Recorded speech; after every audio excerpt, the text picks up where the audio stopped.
In today's video, I'm going to teach you how to rename layers and frames in Figma. Whether you're a seasoned designer or a newbie just starting out with Figma, this tutorial will guide you through the process, ensuring your projects remain organized and easy to navigate. Let's jump right in. To start, open up your favorite web browser and navigate to the Figma website.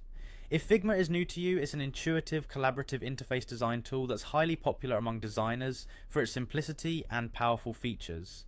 Once you arrive at the site, you'll need to log in using your credentials. If you're not already signed up, just take a minute to create an account.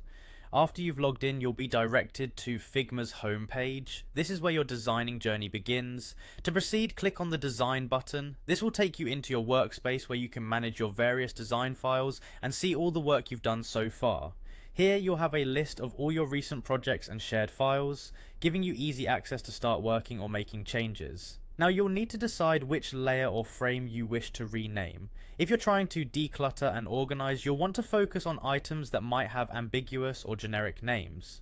Once you've selected a layer or frame from the list on the left-hand side of your interface, you're ready to make the changes.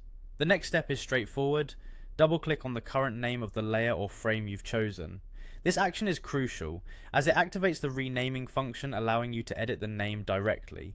Make sure that the name you choose is descriptive enough to easily identify the element in future sessions. Good naming conventions help in quickly locating and modifying design elements when making updates or corrections, and that's all there is to it. Renaming layers and frames in Figma is a simple yet effective way to keep your design files organized and easily navigable.